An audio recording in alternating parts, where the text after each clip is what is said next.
Hello అండి, నమస్తే. Welcome to విజయ మా ఊరు ఆడియో బుక్స్ ఛానల్. నేను విజయలక్ష్మిని. ఫ్రెండ్స్, నవల స్రవంతిలో ప్రముఖ రచయిత్రి శ్రీమతి పెబ్బిలి హైమవతి గారి నవల జీవితం అందమైనది ఆడియో సీరియల్ గా మీకు వినిపిస్తున్నాను కదా. మరి ఈ రోజు జీవితం అందమైనది నవల ఆడియో చివరి భాగం వినిపించబోతున్నాను. మరి ఆలస్యం చేయకుండా కథలోకి వెళ్ళిపోదాం, పదండి. అదేరా, ఎన్టీపీసీ దగ్గర కలపాక అనే ఊరుంది కదా, అక్కడే మనం ఫ్యాక్టరీని కట్టబోయేది. నేను ఒకసారి వెళ్ళి వచ్చాను కూడా అన్నాడు మురళి. ఓహ్, మంచి ప్లేసేరా, చాలా పీస్ఫుల్ గా ఉంటుంది అక్కడ, అన్ని విధాలా మనకి బాగా సూట్ అవుతుంది అన్నాడు సిద్ధార్థ. సరే, రేపు ఉదయం బయలుదేరదాం అందరం. రేపు ఉదయం 8 గంటలకల్లా ట్యాక్సీని రమ్మని చెప్దాం అన్నాడు రాహుల్. ట్యాక్సీ ఎందుకురా, క్వాలిస్ గాని ఇన్నోవా గాని మాట్లాడితే దివ్యను సాహితిని కూడా మనతో తీసుకెళ్లొచ్చు అన్నాడు నిఖిల్. అవునరా, అలాగే చేద్దాం. వాళ్ళు కూడా మనతో కలిసి పనిచేద్దాం అంటున్నారు కదా. సైట్ చూశాక వాళ్ళ సజెషన్స్ కూడా ఏమైనా ఉంటే చెప్తారు మనకి. అందరికీ ఒక అవగాహన ఉంటుంది అన్నాడు ప్రవీణ్. నీ ఆలోచన బాగుంది, కానీ మనం ఉన్నది యనమండుగురం.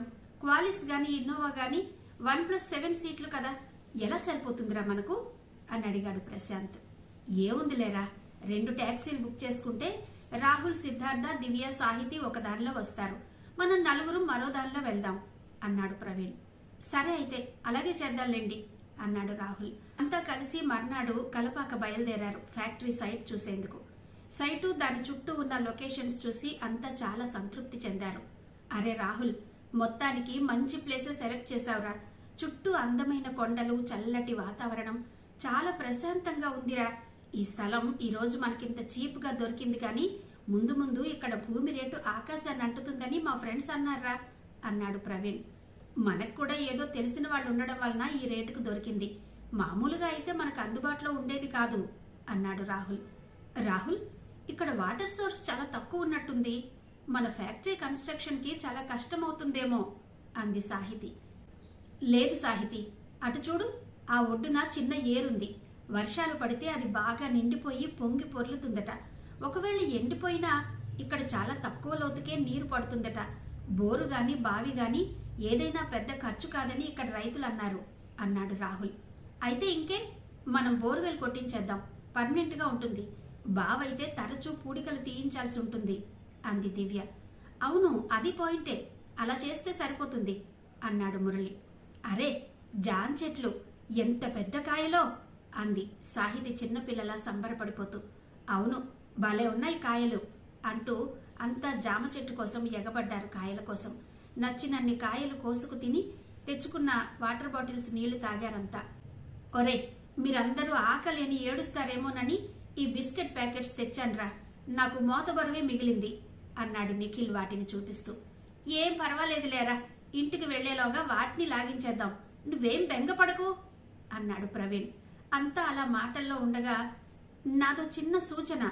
మనం కట్టేది ఫార్మాస్యూటికల్ ఫ్యాక్టరీ కదా, దాని వలన కాలుష్యం చాలా ఎక్కువగా ఉంటుంది. మనం కాలుష్య నిర్మూలన కోసం ఎన్ని చర్యలు చేపట్టినా అది పూర్తిగా కాలుష్యాన్ని నిర్మూలించలేదు. అసలే పక్కన చాలా గ్రామాలున్నాయి కనుక మనం ఫ్యాక్టరీ చుట్టూ చెట్లను బాగా పెంచాలి, స్టీల్ ప్లాంట్లో మాదిరిగా. దాని వలన కొంతైనా ఆక్సిజన్ దొరుకుతుంది. అంతేకాదు, వాతావరణం వేడెక్కిపోకుండా ఈ చెట్లు కాపాడతాయి అంది దివ్య. ఆమె చెప్పింది విని మెచ్చుకుంటున్నట్టుగా చూశారంతా.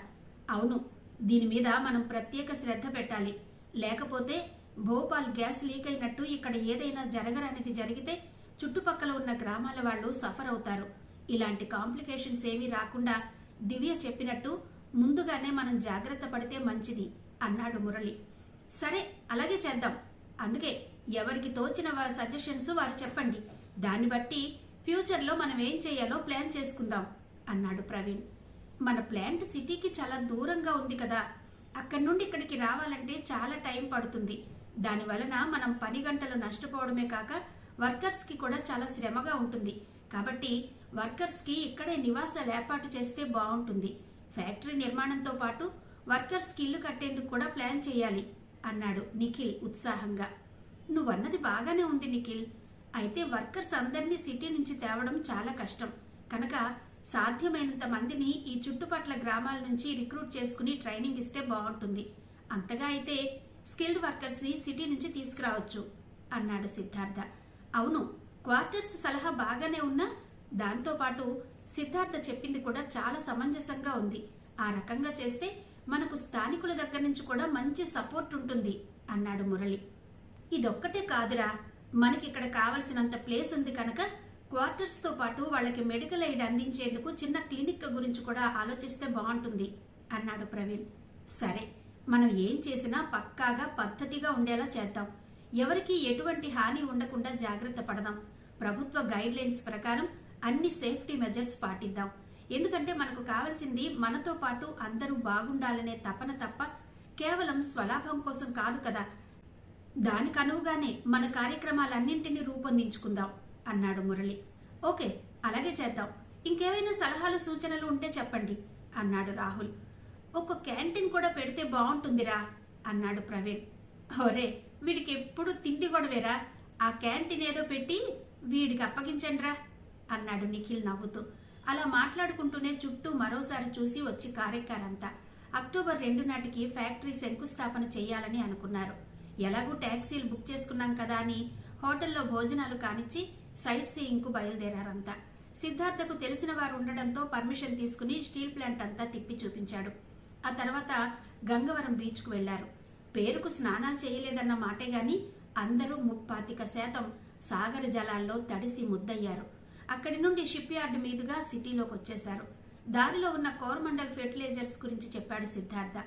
షిప్ యార్డ్ గురించి చెప్తూ ఎంతో ప్రతిష్టాత్మకంగా జలఉష, సాగర్ సమ్రాట్ లాంటి షిప్లు తయారు చేసి వేలాది మందికి ఉపాధి కల్పించిన పరిశ్రమ ఈనాడు ఖాయిలా పడిందని, క్రమక్రమంగా పని తగ్గిపోవడంతో న్యూ రిక్రూట్మెంట్ మాట దేవుడెరుగు, ఉన్నవారికి వీఆర్ ఇచ్చి బలవంతాన్ని ఇంటికి పంపించేస్తున్నారు అన్నాడు సిద్ధార్థ. ఇది నేవల్ డాక్యార్డ్. యుద్ధ నౌకలు, సబ్మెరైన్లు రిపేర్స్, మెయింటెనెన్స్ చేస్తారు. ఎంతో నైపుణ్యం గల కార్మికులు వేలాది మంది పనిచేస్తుంటారు అని వివరిస్తూ, విశాఖపట్నం పారిశ్రామిక నగరంగా ఎంతో అభివృద్ధి చెందింది. సిటీ చుట్టూ ఎన్నో పరిశ్రమలు, లక్షలాది మంది కార్మికులు నివసించే నగరం ఇది. ఒకప్పుడు పబ్లిక్ రంగ పరిశ్రమలు పెద్ద వెలుగు వెలిగి దేశ పారిశ్రామిక ప్రగతికి దోహదం చేశాయి. Hindustan ship yard, BHPV, Hindustan zinc లాంటి ప్రతిష్టాత్మక కర్మాగారాలు ప్రభుత్వ విధానాల కారణంగా నష్టాల పాలై దివాళా తీసే స్థితికి చేరుకున్నాయి. వేలాది మంది కార్మికులు ఉపాధి కోల్పోయారు. ఇవన్నీ చూస్తూ ఉంటే దేశం ఎక్కడికి వెళుతుందా అనిపిస్తుంది. ఎక్కడ చూసినా ఆర్థిక మాంద్యం అన్న మాట తప్ప మరొకటి వినిపించడం లేదు. ఇంతకాలం జాతి యావత్తు సృష్టించిన సంపద, ప్రగతి ఏమయ్యాయో అర్థం కావడం లేదు అన్నాడు సిద్ధార్థ ఆవేదనగా. ఒరే సిద్ధు, ఊరికే ఎమోషనల్ అవ్వకరా. మనకి స్వాతంత్రం వచ్చే నాటికి మన దేశ జనాభా 30 కోట్లు, మరిప్పుడు 110 కోట్లు దాటింది. మనం సాంకేతికంగా, వైజ్ఞానికంగా ఎంత ప్రగతి సాధించినా అందుకే అందరికీ అది అందుబాటులోకి రాకుండా పోతోంది. మనం గడిచిపోయిన గతం గురించి ఆలోచించొద్దు, రాబోయే రేపును గురించే విచారిద్దాం. ప్రస్తుతం ఉన్న పరిస్థితుల్ని మనకు అనుగుణంగా మలుచుకుందాం. ఎంత పెద్ద గమ్యం చేరాలన్నా మనం వేసే తొలి అడుగుతోనే మొదలవుతుంది ప్రయాణం. అది మనమే ఎందుకు కాకూడదు అన్నాడు మురళి.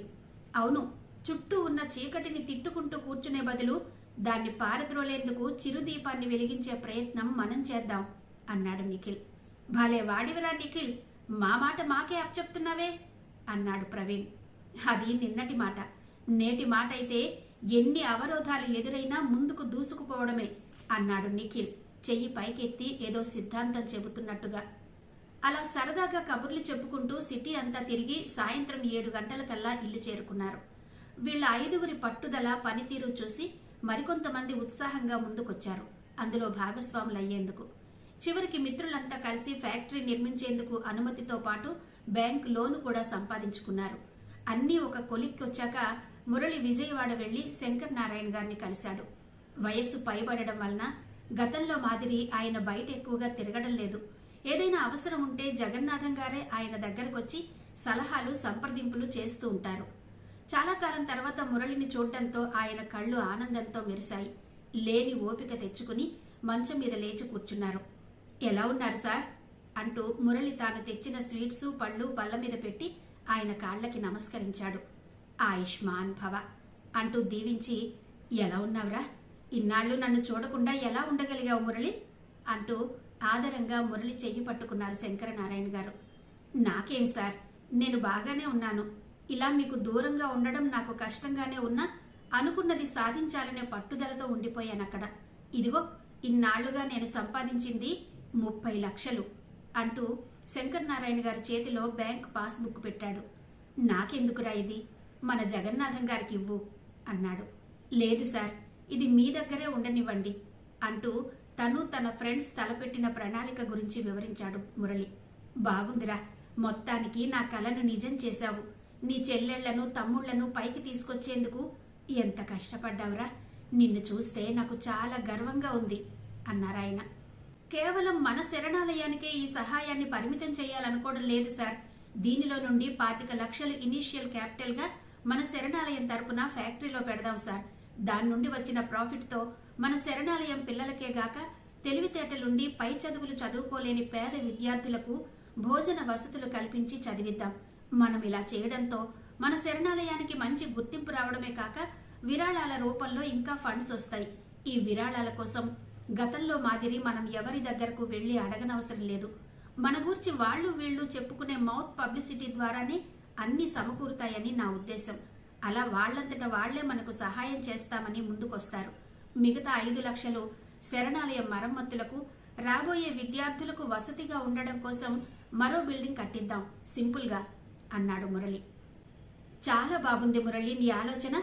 ఏకకాలంలో ఫ్యాక్టరీ కట్టి 10 మందికి ఉపాధి కలిగించడమే కాక అటు మన శరణాలయానికి కావలసిన నిధులు సౌకర్యాలతో పాటు సంఘంలో మంచి గుర్తింపు వచ్చేలా చేస్తున్నావు. దీనికి నిన్ను ఎలా అభినందించాలో తెలియడం లేదు అన్నారు శంకర్ నారాయణ. అంత పెద్ద మాటలు ఎందుకు సార్, ఇదంతా మీ చలవే కదా. ఎంత చేసినా అందుకు ఆధారం కల్పించింది మీరే కదా. ఆ ఘనత మీకే దక్కుతుంది అన్నాడు మురళి నమ్రతగా. చాలా సంతోషం మురళి. ఎంత ఎత్తుకు ఎదిగినా ఒదిగి ఉండే నీ స్వభావం ఇంకా ఇంకా ఎత్తుకు తీసుకువెళుతుంది. నీ ఆలోచనలన్నీ జగన్నాథం గారికి చెప్పు. నాకెలాగూ లేచి తిరిగే ఓపిక లేదు. జగన్నాథం గారు అన్ని విధాలా మంచి కార్యదక్షత గలవారు. వారి అనుభవం సహకారం తోడు తీసుకుని మీరు ముందుకు సాగిపోండి అన్నారాయన సంతృప్తి నిండిన స్వరంతో. మీరు చెప్పినట్టే చేస్తాను సార్ అన్నాడు మురళి అక్కడి నుండి లేస్తూ. మురళి, ఇప్పుడు నాకెంతో ఆనందంగా ఉందిరా. ఒక చిన్న కోరిక మిగిలిపోయిందంతే అన్నారు శంకర్ నారాయణ గారు. ఏంటి సార్ అది అని ఎంతో ఆత్రంగా అడిగాడు మురళి. నీ పెళ్లిరా. నీ పెళ్లి జరిగి నీకో కుటుంబం ఏర్పడితే కళ్ళారా చూసి తృప్తిగా కన్ను మూయాలనుంది అన్నారాయన. నేను పెళ్లి చేసుకుంటే మీరు కన్ను మూస్తారా? అయితే నేను పెళ్లే చేసుకోనసలు అన్నాడు మురళి ఖండితంగా. పిచ్చివాడా, ఎవరు ఈ భూమి మీద శాశ్వతంగా మిగిలుండరు. ఏదో నాటికి అందరం వెళ్లిపోయేవాళ్లమే. నీ పెళ్లి జరిపించేస్తే నా బాధ్యత తీరిపోవడమే కాదు, నీకొక మంచి జీవితాన్నిచ్చాననే ఆనందంతో హాయిగా కళ్ళు మూస్తాను అన్నారు. కానీ సార్, నాకిప్పుడిప్పుడే పెళ్లి చేసుకోవాలని లేదు. అసలు అలాంటి ఊహలే రాలేదు ఇంతవరకు. అలా వచ్చిన మరుక్షణం మీకే ముందు తెలియజేస్తాను, సరేనా అన్నాడు మురళి. చాలా సంతోషం మురళి. వీలైనంత తొందరగా ఆ శుభవార్త నాకు తెలియచేయాలి సుమా. సరే వెళ్ళిరా, పొద్దుపోయింది అన్నారు శంకర్ నారాయణ గారు. మురళి శరణాలయానికి బయలుదేరాడు. అతడిని చూడ్డంతోనే అందరూ మురళిని చుట్టుముట్టారు అభిమానంగా. జగన్నాథం గారు, బాగున్నావా మురళి అంటూ ఆలింగనం చేసుకున్నారు. మీ దయవలన బాగానే ఉన్నాను సార్ అంటూ అందరినీ పేరు పేరున పలకరించి తాను తెచ్చిన స్వీట్స్, అమెరికా నుండి తెచ్చిన చాక్లెట్స్ అందరికీ పంచాడు. ఫారిన్ చాక్లెట్స్ అంటూ ఎంతో గొప్పగా వాటిని చూస్తూ ఆనందంగా తిన్నారు పిల్లలందరూ. జగన్నాథం గారితో ఇక్కడి నుండి అమెరికా వెళ్లిన తర్వాత సంగతులన్నీ పూసగుచ్చినట్టు చెప్పాడు మురళి. అలాగే తన ఫ్రెండ్స్ అందరూ కలిసి తలపెట్టిన ఫార్మాస్యూటికల్ ఫ్యాక్టరీ నిర్మాణం గురించి కూడా అంతా వివరంగా చెప్పాడు. మురళి చెప్పిందంతా విన్న జగన్నాథం గారికి ఆనందంతో నోట మాట రాలేదు. చివరికి ఎంత ఎదిగిపోయావురా మురళి, చిన్నవాడివి నిన్నట్టే పొగిడితే ఆయుక్షీణం. నా ఆయుష్ కూడా పోసుకుని నిండు నూరేళ్లు చల్లగా బ్రతకరా. ఇలాంటి మంచి కార్యక్రమాలు మరెన్నో నీ చేతుల మీదుగా జరగాలని మనస్ఫూర్తిగా ఆశీర్వదిస్తున్నాను అన్నారాయన. మీ ఆశీర్వాదం ఉండాలే గాని ఏదైనా సాధించగలను సార్. అయినా ఇది నా ఒక్కడి ప్రతిభే కాదు, మా అందరి సమిష్టి కృషి అన్నాడు మురళి వినయంగా. ఎంత ఎదిగినా ఒదిగి ఉండడం అంటే ఇదేరా. ఇదే నీకు జీవితంలో విజయాలను తెచ్చిపెట్టి ఉన్నత శిఖరాలను అధిరోహించేలా చేస్తుంది అన్నారు జగన్నాథం గారు. మా గురువు గారు, మీరు ఇదే మాటలు కొన్ని పదాల తేడాతో ఇలాగే అన్నారు సార్ అన్నాడు మురళి అభిమానంగా. అవునరా, మా దేహాలు వేరైనా ప్రాణం మాత్రం ఒక్కటే కదా, అందుకని మా మాటలు కూడా ఒక్కలాగే ఉంటాయి అన్నారాయన నవ్వుతూ. అయితే నేను కూడా మీలో ఒక భాగాన్నే కదా, నన్నెందుకు అలా పొగడ్తలతో ముంచెత్తుతారు? మీరంతా అలా అంటూ ఉంటే నన్నేదో వేరు చేసి మాట్లాడుతున్నట్టుంది నాకు అన్నాడు మురళి చిన్నపిల్లాడిలా బుంగమూతి పెట్టి. అది చూసి నవ్వేశారు. అరే మురళి, సరిగ్గా నువ్వు 10th పాస్ అయినప్పుడు ఎలా ఉన్నావో, ఏం మాట్లాడావో అలాగే ఉన్నావురా ఇప్పుడు కూడా. నీ మాట తీరులో కొంచెం కూడా మార్పు లేదు అంటూ అభిమానంగా మురళి భుజం తట్టారు జగన్నాథం గారు. ఆ పైన మురళి కోరిన విధంగా తన సహాయ సహకారాలను అందిస్తానని వాగ్దానం కూడా చేశారు. ప్రభుత్వం నుండి పర్మిషన్ రావడంతో ఫ్యాక్టరీ శంకుస్థాపన ఏర్పాట్లు చురుగ్గా చేయసాగారు. మురళి, రాహుల్ విశాఖపట్నం వచ్చారు ఆ పని మీదే. మురళిని సాహితికి పరిచయం చేశాడు రాహుల్. సాహితిని చూడడంతోనే ఏదో తెలియని ఆనందం అలలా ఎగిసిపడింది మురళి హృదయంలో. మురళిని చూడకముందే ఇష్టం పెంచుకున్న సాహితి అతడిని చూశాక ఆమె కోరిక మరింత బలపడింది. చేసుకుంటే అతడినే పెళ్లి చేసుకోవాలని గాఢమైన నిర్ణయానికొచ్చింది. మురళి గూర్చి రాహుల్ చెప్పింది కొంచెమేనని, అతడి గూర్చి తెలుసుకోవలసింది చాలా ఉందని అర్థం చేసుకుంది సాహితి. వర్క్ విషయంలో అతడి డెడికేషన్ చూశాక అతని వద్ద నేర్చుకోవలసింది ఎంతో ఉంది అనుకుంది. స్నేహితురాళ్ళిద్దరూ పోటీ పడ్డట్టుగా అన్ని విషయాల్లోనూ చురుగ్గా కల్పించుకుని పనులు చేయసాగారు. అమ్మాయిలతో మనకేంటి అన్న మురళి వాళ్ళిద్దరినీ చూశాక ఏ విషయంలోనైనా ఆడవాళ్లంత ఓర్పుగా సమర్థవంతంగా మేమే పని చెయ్యలేము అని తీర్మానించుకున్నాడు మనసులోనే. ఇప్పుడప్పుడే పెళ్లి వద్దనుకున్న అతడి మనసులోకి తెలియకుండానే సాహితి ప్రవేశించి అతడి నిర్ణయాన్ని తలకిందులు చేసేసింది. సాహితి చొచ్చుకుపోయే మనస్తత్వం, స్థిరమైన భావాలు అతడినెంతో ఆకట్టుకున్నాయి. ఒకసారి సాహితి ప్రపోజల్ పెడితే నేనే కాదన్నాను కనుక ఇప్పుడు నేనే ముందడుగు వేయాలి అనుకున్నాడు మురళి. ఒక చల్లని సాయం సంధ్య వేళ తన మనసులో మాట సాహితి ముందుంచాడు.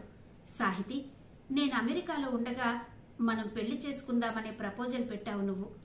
నాకలాంటి ఆలోచనలు లేవని కాదన్నాను. కానీ ఇక్కడికొచ్చాక, నిన్ను చూశాక నా మనసుకు తెలియని ఆనందం కలిగింది. నా కోసమే నువ్వు పుట్టావా అనే ఫీలింగ్ కలిగింది. మొదట నీ ప్రపోజల్ కాదన్నానని ఏమీ అనుకోకు. నువ్వంటే నాకు నిజంగానే ఇష్టం ఏర్పడింది అన్నాడు మురళి. అతడి మాటలు విని ఆశ్చర్యపోయింది సాహితి. ఎందుకంటే ఇక్కడికొచ్చాక బాహ్య ప్రపంచాన్ని విస్మరించినట్టుగా పనిచేస్తున్న మురళి తీరు చూశాక ఇతడితో పెళ్లి కలలో మాట అనుకున్న సాహితికి అతడి మాటలు అమృతపు జల్లులా సోకాయి. థ్యాంక్స్ మురళి గారు, ఇంత తొందరగా మీ నుండి ఈ మాట వింటానని నేను అనుకోలేదు అంది సాహితి ఆనందంతో ముఖం వెలిగిపోతుండగా. కానీ నాకు అర్థం కానిది ఒకటే సాహితి, నేను నిన్ను చూశాక నీ వ్యక్తిత్వం, నీ పద్ధతి నచ్చి ఇష్టపడ్డాను. కానీ నువ్వు మాత్రం నన్ను చూడకుండానే, నా గూర్చి ఏమీ తెలుసుకోకుండానే నన్ను పెళ్లి చేసుకోవాలని ఉందంటూ నా జీవితాన్ని పంచుకునేందుకు సంసిద్ధురాలవయ్యావు. ఇదెలా సాధ్యం అని అడిగాడు మురళి. రాహుల్ చెప్పింది విన్నాక మీ పట్ల ఎంతో గౌరవం కలిగింది. అది ఇష్టంగా మారింది. మన కోసం మనం బ్రతకడం, మన జీవన స్థాయిని మెరుగుపరుచుకునేందుకు కృషి చేయడంలో వింతగాని కొత్తగాని ఏమీ లేదు. కానీ మీరు మీకోసం కాకుండా మీ చుట్టూ ఉన్నవారి జీవితాలలో వెలుగు నింపాలని తాపత్రయపడడం నన్నెంతో విస్మయపరిచింది. ఈ కాలంలో అందరూ నేను, నాది అనే భావనతో తప్ప మీలాగా మనది, మనం అంటూ అందరూ బాగుండాలని తపన పడడం చాలా గొప్ప విషయం. దానికోసం మీరు పడుతున్న కష్టం, పడుతున్న తీరు ఈ మీ చుట్టూ ఉన్నవారిని ప్రభావితం చేసి మీ అడుగులో అడుగు కలిసేలా చేసింది. ఇంతకంటే మీ గూర్చి ఇంకా ఏం తెలుసుకోవాలి నేను? మీ వ్యక్తిత్వాన్ని అంచనా వేయడానికి ఇది సరిపోదంటారా?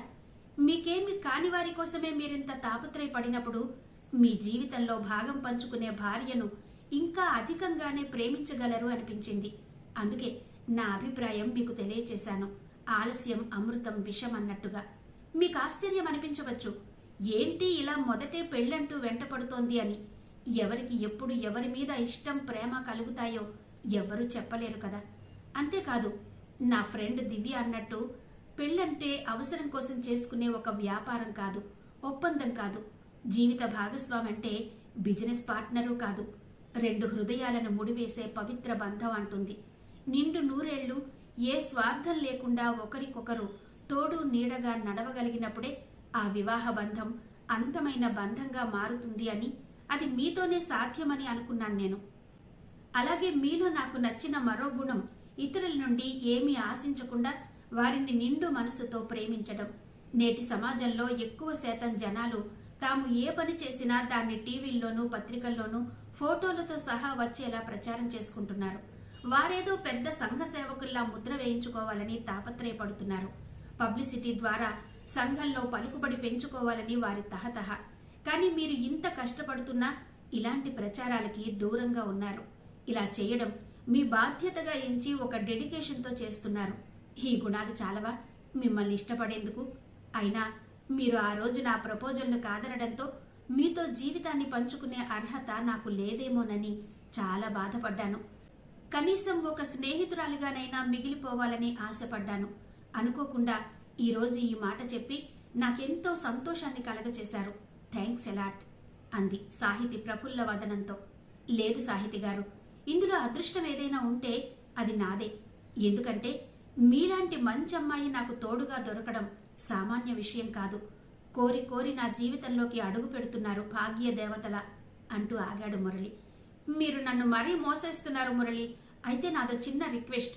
ముందు మీరు నన్నిలా మన్నించి పిలవడం మానేయండి. వినలేక చస్తున్నాను అంది సాహితి. ఓకే, అలాగే. నువ్వు కూడా నన్ను మన్నించడం మానేస్తే సంతోషిస్తాను అన్నాడు Murali. Okay, I agree with you అంటూ నవ్వేసింది సాహితి. సాహితి, ఏ మనిషికైనా అన్నిటికంటే అదృష్టం ఏంటో తెలుసా? అర్థం చేసుకునే లైఫ్ పార్ట్నర్ దొరకడం అన్నాడు మురళి. అవునట, నా ఫ్రెండ్ దివ్య చెప్పింది అంది సాహితి నవ్వుతూ. అందరికీ అన్నీ చెప్పే నీ ఫ్రెండ్ మా రాహుల్ని ఎందుకిలా ఏడిపిస్తుంది అన్నాడు మురళి అర్థం కానట్టు. తనేం ఏడిపించడం లేదు, నీ ఫ్రెండే ఇంతకాలం దాన్ని ఏడిపిస్తూ వచ్చాడు. ఇప్పుడు అతను మారితే మారుండొచ్చు. దానికి కూడా సర్దుకునేందుకు కొంచెం టైం పడుతుంది కదా. అంతదాకా ఆగలేడా మీ ఫ్రెండ్ అంది సాహితి రీజన్ తీస్తున్నట్టు. ఓహో, మీరిద్దరూ ప్రాణ స్నేహితులు కదూ. మా రాహుల్ చెప్పాడు, ఎవరి మీద ఈగవాలినా రెండో వాళ్ళు సహించరని అన్నాడు మురళి. అంతే కదా మరి, నీ ఫ్రెండ్ ఈగ అయితే నేను కొట్టి తరిమేస్తాను సుమా అంది సాహితి హాస్యంగా. సరే సరే, ఆ విషయం వదిలేద్దాం. అర్జెంటుగా మనం విజయవాడ వెళ్లి మా గురువు గారిని కలిసి మన పెళ్లి విషయం చెప్పాలి అన్నాడు మురళి. తప్పకుండా వెళదాం. అంతకంటే ముందు మా అమ్మ నాన్నలతో ఒక మాట చెప్పాలి అంది సాహితి. ష్యూర్, తప్పకుండా చెప్దాం. ఎవరూ లేని నాకు ఇక నుండి నీ మూలంగా బంధువులు, ఒక కుటుంబం ఏర్పడతాయి. ఐఎమ్ సో హ్యాపీ అన్నాడు మురళి. నువ్వెప్పుడు హ్యాపీగానే ఉండాలి మురళి. ఉంటావు కూడా. కానీ అంతకంటే ముందు నువ్వు నాకు మాట ఇవ్వాలి. అదేమంటే ఇంకెప్పుడూ నాకెవ్వరూ లేరని పొరపాటును కూడా నువ్వు అనకూడదు.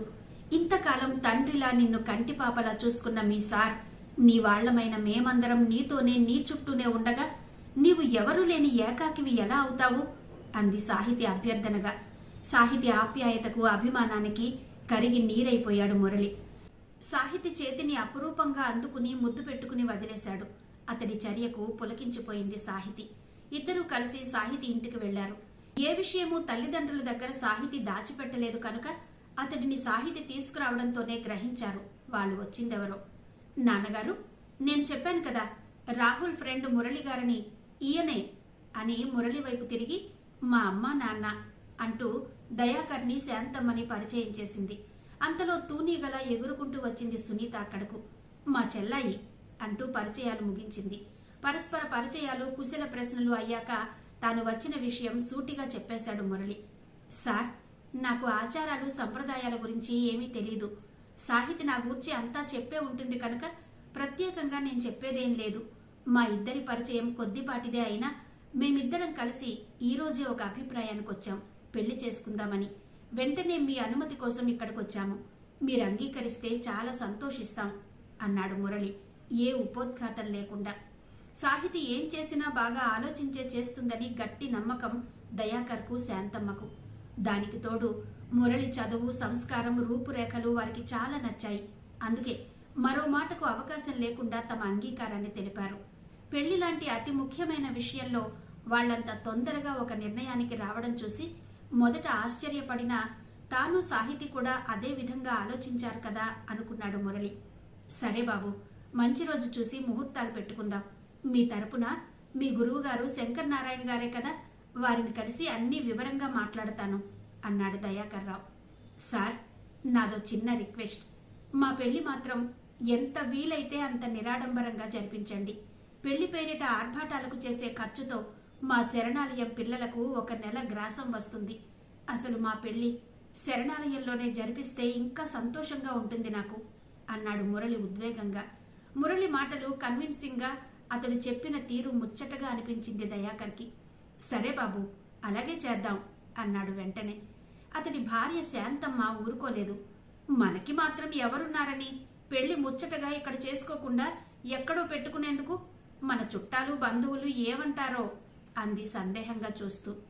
అమ్మా, వాళ్ళందరికీ ఇక్కడ తర్వాత చిన్న పార్టీ అరేంజ్ చేద్దాంలే అంది తల్లి కళ్ళలోకి అభ్యర్థనగా చూస్తూ. మురళికి ఇష్టం లేని ఏ పని కూతురు చేయడానికి ఇష్టపడదని గ్రహించింది శాంతమ్మ. అదీ కాక కూతురి ముఖంలో వెలిగిపోతున్న సంతోషాన్ని చూశాక ఆవిడ కాదనలేకపోయింది ఆమె మాటను. మరునాడు సాహితిని తీసుకుని విజయవాడ వెళ్లేందుకు వాళ్ల దగ్గర పర్మిషన్ తీసుకున్నాడు మురళి. ఆ రాత్రి బాగా పొద్దుపోయాక దివ్య దగ్గరకు వెళ్ళింది సాహితి. ఏంటే ఈవేళప్పుడొచ్చావు? ఏంటి విశేషం అంది దివ్య. విశేషమే మరి. ఇవాల్టి నుండి ఈ సాహితి శ్రీ మురళి గారి హృదయ సామ్రాజ్ఞి అయింది తెలుసా అంది సాహితి గమ్మత్తుగా చూస్తూ. నేను పుస్తకాల భాష మాట్లాడతానని చిందులేసే తమరు ఇప్పుడు చేసిందేంటట? ఎనీవే, కంగ్రాట్స్ అంది దివ్య.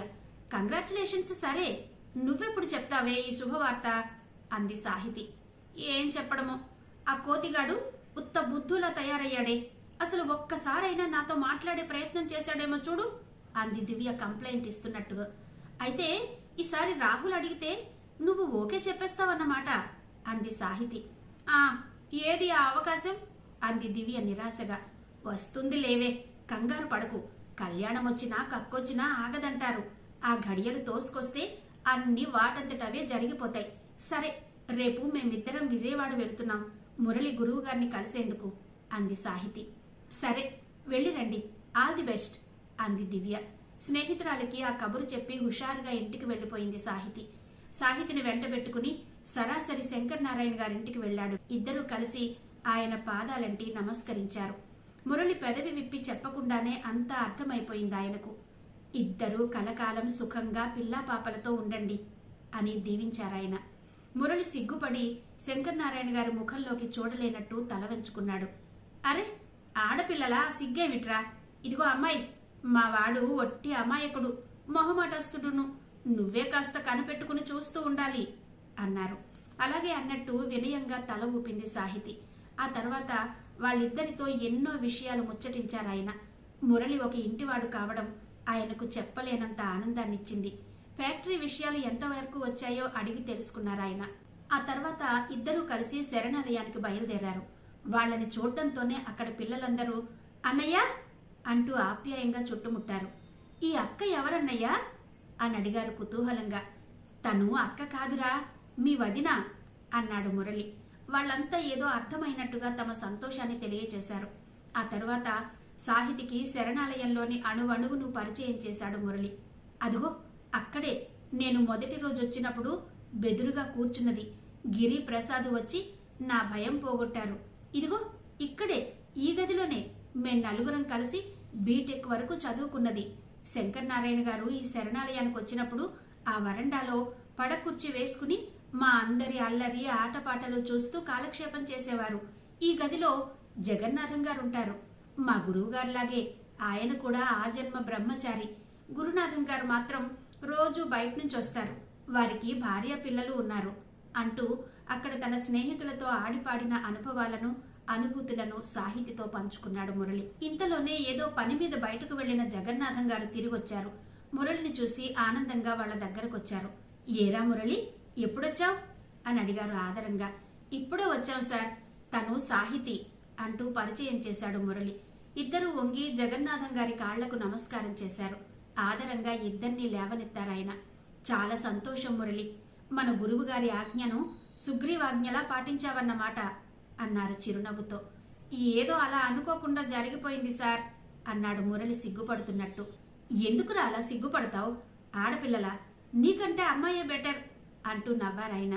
సరేగాని సార్, గురునాథం గారెక్కడా? మొన్న నేనొచ్చినప్పుడు కూడా కనిపించలేదాయన అని అడిగాడు మురళి. ఆయన భార్య లక్ష్మీదేవి గారు ఇటీవలే కాలం చేశారా. వాళ్ళ అబ్బాయి వచ్చి ఆయన్ని బెంగుళూరు తీసుకెళ్లిపోయాడు, ఒంటరిగా ఉంచడం ఇష్టం లేక. మొన్న ఫోన్ చేసినప్పుడు నువ్విక్కడికి వచ్చావని చెప్పాను. ఆయన చాలా సంతోషించారు. శరణాలయం వార్షికోత్సవాలకు తప్పక వస్తామన్నారు. మీ పెళ్లి తలపెట్టాం కదా, ఇప్పుడు ఇంకా ముందే వచ్చేస్తారేమో, పెళ్లి పనులు చూడాలి కదా మరి అన్నారు జగన్నాథం గారు.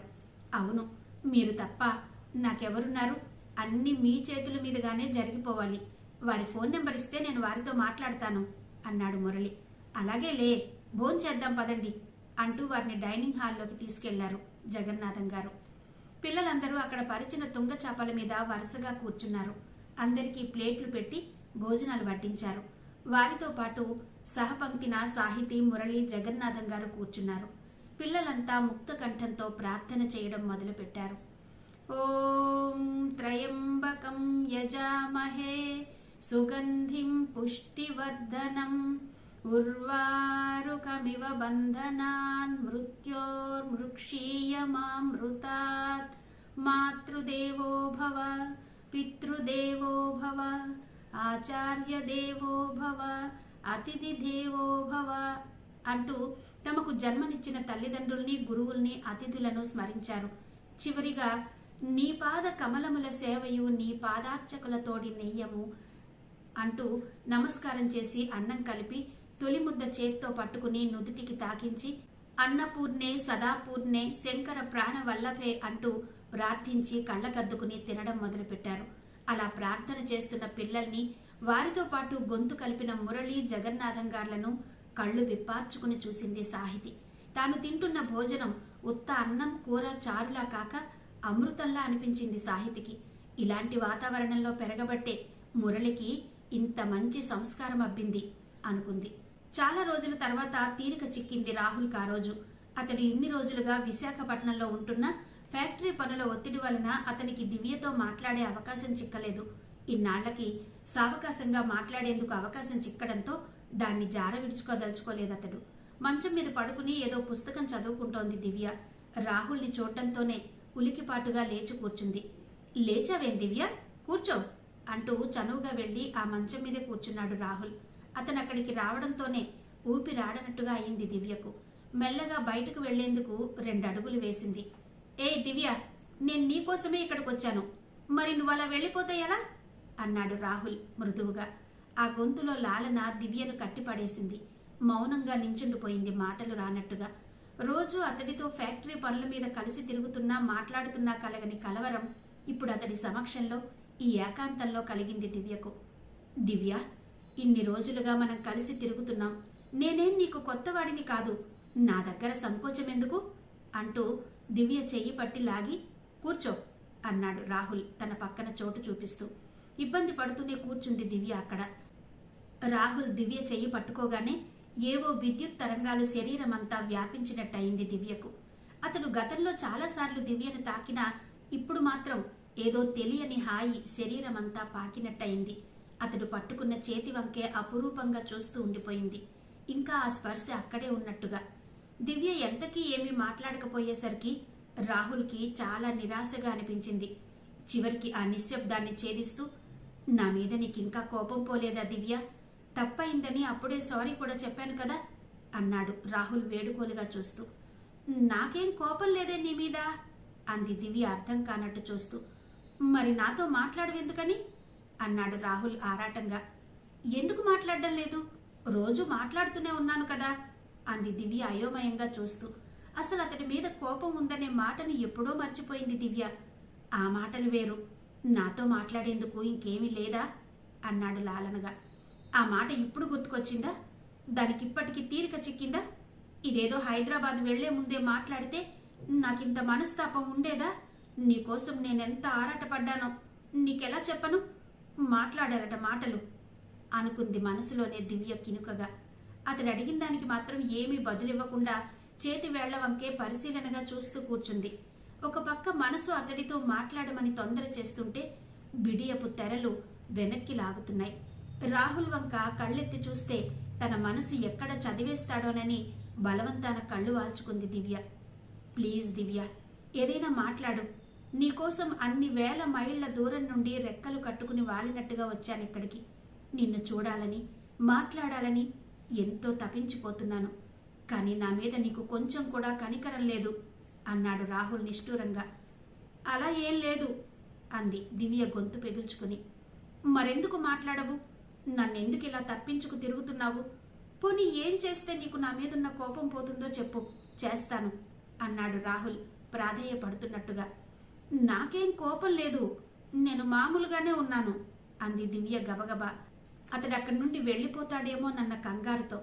ఆ మాటలు కూడా దివ్య తల వంచుకునే చెప్పింది తప్ప అతడి వంక సూటిగా చూడలేదు. నాతో మాట్లాడకపోతే పోనీలే, ఇదిగో నీకోసం అమెరికా నుండి తెచ్చిన ఈ కానుకనైనా తీసుకుంటావా? దీన్ని నీకివ్వాలని నెల రోజుల నుండి ప్రయత్నిస్తుంటే ఇప్పటికి కుదిరింది అంటూ అంతవరకు వెనక్కి పెట్టిన కుడి చెయ్యిని ముందుకు చాచాడు రాహుల్. వెంటనే థ్యాంక్ యూ అంటూ దాన్ని తీసుకుని చిత్రంగా నవ్వింది దివ్య అతడి వంక ప్రసన్నంగా చూస్తూ. ఆ ఒక్క చూపుకే, ఆ చిన్న నవ్వుకే ఎంతో మురిసిపోయాడు రాహుల్. Thanks allot.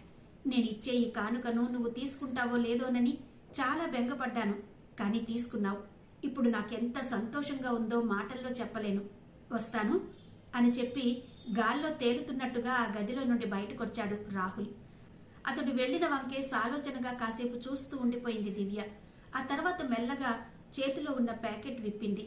అందులో తెల్లని అందమైన కవరు, దాని కింద మరో ప్యాకింగ్. ముందు ఆ కవర్ను ఓపెన్ చేసింది. అందులో వివిధ భంగిమలలో దివ్య ఫోటోలున్నాయి. అవి చూసి ఆశ్చర్యపోయింది. ఇవేవి నేను తీయించుకున్నవి కాదు, బహుశా రాహుల్ సెల్తో కానీ తీశాడేమో. ఎప్పుడు తీశాడు ఇన్ని ఫోటోలు అని ఆశ్చర్యపోతూనే ఆ ఫోటోల క్రింద రాసిన క్యాప్షన్స్ చదివింది. ఫోటోలో భంగిమలకు సరిపోయే విధంగా వాసవ సజ్జిక, విరహోత్కంఠిత, కలహప్రియ, ఖండిత, అభిసారిక, విప్రలబ్ధ అంటూ అష్టవిధ నాయికల పేర్లు అన్ని ఫోటోల క్రింద రాసి ఉన్నాయి. అబ్బా, ఎంత బాగున్నాయి ఫోటోలు! పర్వాలేదు, హీరో మంచి ఫోటోగ్రాఫరే అని కామెంట్ చేసుకుంటూ ఆ ఫోటోల వంకే తదేకంగా చూసింది ముసిముసిగా నవ్వుతూ దివ్య. ఆ తర్వాత లోపలున్న ప్యాకింగ్ విప్పింది. ఆకాశ నీలపు రంగుతో మిలమిల మెరిసిపోతూ కనిపించిందో చిన్న బాక్స్. దాన్ని ఓపెన్ చేయగానే ఐ లవ్ యూ అనే మధురమైన ఆలాపనతో పాటు అందమైన యువతీ యువకుల జంట ఒకరి చేతుల్లో ఒకరు ఒరిగిపోయి గుండ్రంగా తిరుగుతూ నాట్యం చేస్తూ కనువిందు చేస్తుంటే ఆ పాట వింటూ ఆ నాట్యం చూస్తూ మైమరపుగా అలా చూస్తూ ఉండిపోయింది దివ్య. ఆ బాక్సులో ఓ మూలగా మడతలు పెట్టిన గులాబీ రంగు కాగితం దివ్య దృష్టిని ఆకర్షించింది. దానిమీద ఫర్ యూ అనే అక్షరాలు అందుకొమ్మని దివ్యను ఆహ్వానిస్తున్నట్టుగా అనిపించాయి. చటుక్కున ఆ పేపర్ తీసి మడతలు విప్పింది దివ్య. దివ్య, మై లవ్, నువ్వంటే నాకెంత ఇష్టమో మాటల్లో వివరించలేను. నువ్వు నాతో ఉంటే విరజాజుల పరిమళం చుట్టుముట్టినట్టుగా, వెన్నెల్లో స్నానం చేస్తూ తడిసి ముద్దయినట్టుగా ఎంతో హాయిగా ఉంటుంది. అలాగే నువ్వు కోపంగా చూస్తే నా మనసు తల్లడిల్లిపోతుంది దివ్య. నీ మౌనం పెద్ద శిక్షలా కాల్చేస్తోంది నన్ను. ఏ పని మీద కాన్సన్ట్రేట్ చేయలేకపోతున్నాను. ఈ బాధ భరించడం నా వల్ల కాదిక. I can't bear it. నన్ను శిక్షించాలంటే ఇది కాదు మార్గం నీకు. ఎవరో కవి పుంగవుడు అన్నట్టు నీ మౌనాన్ని వీడి నాతో మాట్లాడు. ఈ దాసుని మీద కోపం ఎందుకు నీకు? నేను తప్పు చేశానని నీవు అనుకుంటే అందమైన నీ జడతో నన్ను చుట్టి నీ కౌగిలిలో బందీ చెయ్యరాదా? ఆ కవి అన్నట్టు అలాంటి శిక్ష ఏదైనా నాకు వెయ్యి. ప్లీజ్, నువ్వేం చేసినా సంతోషంగా స్వీకరిస్తాను. నువ్వు నవ్వితే అమృత వర్షం కురిసినట్టుంటుంది నాకు. అందుకే ఎప్పటికీ నీ పెదవి మీద చెరగని చిరునవ్వునే నిలిచిపోవాలనుంది. శంఖం లాంటి నీ మెడను చూస్తే మహాముద్దు నాకు. ఆ మెడలో హారాన్నై ఒదిగిపోయినా చాలనిపిస్తుంది. నీలాల నీ ముంగురులు నిత్యం ముద్దాడే నీ నుదుట సింధూరాన్నై మెరిసిపోవాలని ఎంత ఆశో నాకు. చంద్రబింబం లాంటి నీ ముఖాన్ని దోసిట్లో ఇముడ్చుకుని మణిదీపాల్లాంటి నీ కళ్లను ముద్దాడాలనే కోరిక నన్ను తొందర పెడుతోంది. కానీ చురకత్తుల్లాంటి నీ చూపులు నన్ను ఆమడ దూరంలో నిలబెడుతున్నాయి. ఎందుకింత నిర్దయ నా మీద? మీ అన్నయ్య చెప్పినట్టు నా మీద కోపం ఇంకా మాసిపోలేదా నీకు? దివ్య, నువ్వు మామూలు కంటే కోపంగా ఉన్నప్పుడు మరీ అందంగా ఉంటావు అనిపించేది అప్పట్లో. అందుకే కోరి మరీ ఏడిపించేవాడిని నిన్ను. దానికి నువ్వెంత బాధపడుతున్నావో అర్థం చేసుకోలేకపోయాను. తెలిసి తెలియని వయస్సు, ఎదిగి ఎదగని మనసు. ఆ టీనేజ్లో ఏం చేస్తున్నానో ఎందుకు చేస్తున్నానో నాకే తెలిసేది కాదు. నా అల్లరితో నిన్ను చాలా విసిగించి ఏడిపించిన మాట వాస్తవమే. కానీ ఎక్కడూ నువ్వు నా స్వంతానివి అనే పిచ్చి నమ్మకం, ఆ ధైర్యంతోనే ఏదేదో చేసేశాను. అయితే నేను అమెరికా వెళ్లే ముందు మాత్రం నీతో మనసు విప్పి మాట్లాడాలని చాలా ప్రయత్నించాను. కానీ ఎంత ప్రయత్నించినా నువ్వు నాకు అవకాశం ఇవ్వలేదు. అది తిరస్కారంగా భావించి యుక్తాయుక్త విచక్షణ మరిచి నీ జడ కత్తిరించి నీ మనసును తీవ్రంగా గాయపరిచాను. ఆ తర్వాత చాలా బాధపడ్డాను. ఎలాగైనా నీకు సారీ చెప్పాలని తహతహలాడాను. కానీ నా నీడను కూడా నువ్వు సహించలేనట్టుగా ఉండడంతో నిరాశగా వెళ్ళిపోయాను ఇక్కడి నుండి. ఆ తర్వాత నిన్ను క్షమాపణ కోరుతూ ఉత్తరం రాసి తాతయ్యకిచ్చాను. అది నువ్వు చదవలేదని తెలిసి చాలా బాధపడ్డాను. ఏం చేస్తే నీ మనసులో కోపం పోగొట్టగలను అని అనుక్షణం ఆలోచించేవాడిని. నేను ఇండియా వస్తే నిన్ను చూడకుండా ఉండలేను. కానీ నన్ను చూసేందుకు నీకు ఇష్టం లేదు. నీకు కష్టం కలిగించే ఏ పని చెయ్యకూడదని నీ జడ కత్తిరించిన నాడే ఒట్టు పెట్టుకున్నాను. అందుకే అవకాశం ఉన్నా ఈ 4 ఏళ్లు ఇండియా రాలేదు. అక్కడ ఉన్నంతకాలం ఒంటరిగా ఉన్నప్పుడు నీ జడ కుచ్చులను చూస్తూ పాట పాడుకునేవాణ్ణి, వాటితో ఆడుకునేవాణ్ణి. వాటిని తాకుతుంటే నిన్ను తాకిన అనుభూతే కలిగేది నాకు. నీ జడ కుచ్చులు నా మెడకు ఉచ్చులు కనుక. నీ వెనక నా నడక ఇంకెందుకులే కినుక అంటూ నేను పాడుతూ ఉండగా నా ఫ్రెండ్స్ ఎవరైనా విన్నారో ఆ రోజు నా పని పట్టేసేవారు. అయినా నేనేమీ అభిమాన పడకుండా నీ జడ కుచ్చుల కథ, అదే నేను చేసిన తుంటరి పని గురించి చెప్పేసేవాణ్ణి. వాళ్ళు గొల్లున నవ్వేవారు అది విని. అయితే ఇంకెంతో కాలం ఇలా నీకు దూరంగా ఉండలేనని గ్రహించాను. అందుకే బయలుదేరి వచ్చేశాను. ఇక్కడికి వచ్చాక మొదటిసారి నీతో మాట్లాడే అవకాశం లేక నిరాశగా హైదరాబాద్ తిరిగి వెళ్ళిపోయాను. ఈసారి అలాంటి నిరాశను మిగల్చవనే భావిస్తున్నాను. ప్లీజ్ దివ్య, నన్ను అర్థం చేసుకో. నువ్వంటే నాకు చాలా చాలా ఇష్టం. నువ్వు లేని జీవితం ఊహించుకునేందుకు కూడా అంగీకరించడం లేదు నా మనసు. కేసే కహూ బినా తేరీ జిందగీ క్యా హోగి అనే సాజన్ సినిమాలో పాట గుర్తుకొస్తుంది ఈ ఉత్తరం రాస్తుంటే. అందుకే నీ జవాబు కోసం క్షణం ఒక యుగంగా ఎదురు చూస్తూ ఉంటాను. For ever your Rahul. ఆ ఉత్తరం చదివాక దివ్య మనసు తనువు మధుర భావనతో నిండిపోయింది. ఆ ఉత్తరంలో అతడు వ్యక్తం చేసిన ప్రేమ, ఆరాధన దివ్యను మంత్రముగ్ధురాల్ని చేసింది. ఇంతటి ప్రేమికుణ్ణి తాను ఎంత అవివేకంగా ఇన్నాళ్లు దూరంగా నెట్టేసింది. రాహుల్ని ఇంతకాలం బాధ పెట్టాను అని తలుచుకోగానే దుఃఖం ఆగింది కాదు దివ్యకు. కళ్ళు తుడుచుకుని ఆ ఉత్తరాన్ని మళ్లీ మళ్లీ చదివింది. తానంతసేపు మాట్లాడినా సరైన సమాధానం చెప్పని దివ్య తన ఉత్తరం చూసిందా లేదా అనే అనుమానంతో రాహుల్ దివ్య గదిలోకి వచ్చాడు చప్పుడు చెయ్యకుండా. అదేమీ గమనించని దివ్య ఆ ఉత్తరం వంక చూస్తూ, రాహుల్, ఇన్నాళ్లుగా నేను కోరుకున్నది నీ నుండి ఇలాంటి లాలిత్యాన్నే. నీకు నా మీద పెత్తనం చేయడం తప్ప ప్రేమించడం తెలియదనుకున్నాను. ఇంత ప్రేమను మనసులో దాచుకుని ఇన్నాళ్లు నన్నెందుకింత టార్చర్ పెట్టావు? నీకు తెలుసా రాహుల్, నాకు తెలియకుండానే నేను నీ ప్రేమలో పడిపోయాను. I love you Rahul, I love you అంటూ ఆ ఉత్తరాన్ని ముద్దులతో ముంచెత్తింది దివ్య. ఆ తర్వాత, ఏయ్ రాహుల్, నా మనసు పడే తపన నీకు తెలుస్తోందా? తెలిస్తే రావేమిక్కడికి అంటూ యథాలాపంగా ద్వారం వైపు చూసిన దివ్య అక్కడ రాహుల్ని చూడడంతోనే చిత్తరువే అయిపోయింది. ద్వారం దగ్గర చేతులు కట్టుకుని నుంచుని దివ్య వంకే చూస్తున్నాడు కన్నార్పకుండా. దివ్య అన్న ఆ చివరి మాటలు విని ముగ్ధ మనోహరంగా నవ్వాడు. అతడిని చూడడంతోనే అవధుల్లేని అనురాగం వెల్లువలా ముంచెత్తగా ఉరకలెత్తే గోదావరిలా రాహుల్ అంటూ పరుగున వెళ్లి అతన్ని చుట్టేసింది. తనని హత్తుకుపోయిన దివ్యను మరింత గాఢంగా హృదయానికి హత్తుకున్నాడు రాహుల్. దొంగ, ఇంత ప్రేమను మనసులో దాచుకుని ఇన్నాళ్లు నన్ను ఎంత ఏడిపించావు అన్నాడు రాహుల్ ఆపుకోలేని తమకంతో దివ్యను ముద్దులతో ముంచెత్తుతూ. నువ్వు మాత్రం ఏం తక్కువతున్నావు? నాతో ఒక్క మాటైనా చెప్పకుండా హైదరాబాద్ వెళ్ళిపోలేదేంటి అంది దివ్య. ఎక్కడా? నువ్వు నాకు అవకాశం ఇచ్చావా అసలు మాట్లాడేందుకు? ఈ రోజైనా నేను నీకు ఈ ఉత్తరం ఇచ్చాను కనుక ఇలా బయటపడ్డావు నువ్వు. లేకపోతే ఇక అంతే సంగతులు కదా అన్నాడు రాహుల్. ఏం కాదు, నీ ఉత్తరం ఇవ్వడం వల్లనేం కాదు. నా మనసులో నువ్వంటే చాలా ఇష్టం ఉంది. నీ వ్యక్తిత్వాన్ని చూసి ఇష్టపడ్డాను. కావాలంటే నా డైరీ చూడు అంటూ దివ్య తన డైరీని తెచ్చి రాహుల్కిచ్చింది. రాహుల్ డైరీ పేజీలు తిరగేశాడు. అతడు వస్తున్నాడని విన్న దగ్గర నుండి దివ్య మనసులో రేగిన సంచలనం, పెద్దవాళ్ల ఒత్తిడి, ఆ పైన రాహుల్ వచ్చాక అతడి మాట తీరు, ప్రవర్తన చూశాక క్రమేపీ దివ్య మనసులో వచ్చిన మార్పు అన్నీ వివరంగా రాసింది దివ్య. రాహుల్ చూపులు దివ్య రాసిన కొన్ని పదాలపై నిలిచిపోయాయి. ఎంత వద్దనుకున్నా కళ్ళు నిన్నే చూడమని తొందర పెడుతున్నాయి. చెవులు నీ మాటలనే వినాలని తప్పించిపోతున్నాయి. నా పెదవులు నీ పేరును పదే పదే ఉచ్చరించాలని ఆరాటపడుతున్నాయి. ఆ మాటలు చదివి మధురంగా నవ్వాడు రాహుల్. సిగ్గుతో తలదించుకుంది దివ్య. ఇంకా నా దగ్గర సిగ్గేనా? నీ మనసేంటో ఈరోజు పరిపూర్ణంగా తెలుసుకున్నాను. How sweet your words sir. I'm so lucky Divya అంటూ ఉద్వేగంగా ఆమెను చుట్టేసి ముద్దులతో ముంచెత్తాడు. అతడి నుంచి విడిపడడం ఏమాత్రం ఇష్టం లేనట్టుగా రాహుల్ని మరింత అల్లుకుపోయింది దివ్య. ఉరకలై గోదావరి ఒరిగే నా ఒడిలోనికి జత కలిపే హృదయాలకు అనురాగ మురళీరవం రసమయం జగతి అని పాడుతూ దివ్య ముఖంలోకి తమకంగా చూశాడు రాహుల్. ప్రేమ జడివానలో తడిసి ముద్దయ్యారిద్దరు. కొంచెం సేపయ్యాక చ నేను అసలు నీతో మాట్లాడను పో అంది దివ్య అతడి చేయి తొలగించి దూరం జరుగుతూ. ఏమా, అంత అపరాధం నేనేం చేశాను? ఇన్నాళ్ళు దగ్గరగా ఉంటూనే దూరంగా నన్నుంచి ఏడిపించింది చాలేదా? ఇంకా ఏడిపించాలనుందా నీకు? అన్నాడు రాహుల్ కినుకగా. నేనేం నిన్ను ఏడిపించలేదు. చిన్నప్పుడు కోపంతోనూ మంకుతనంతోనూ నువ్వే నన్ను ఏడిపించావు. పెద్దయ్యాక నా మనసేంటో నీకు తెలిసేలా చేసినా గ్రహించలేకపోయావు అంది. ఆ మాట అంటున్నప్పుడు దివ్య కంటిలో సన్నటి నీటి పొర. పొరపాటయిందిలే, ఇంకెప్పుడు నీ మనసు కష్టపెట్టను, ప్రామిస్ అన్నాడు రాహుల్.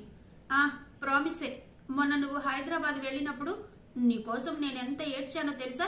నా ప్రేమ ఎప్పటికీ నువ్వు గ్రహించలేవేమో అనుకున్నాను. నేను దిగులుగా ఉంటే ఎందుకని అడిగిన వాడివి నీకు తెలీదా అంటే ఏం పట్టనట్టుగా హైదరాబాద్ వెళ్ళిపోతావా?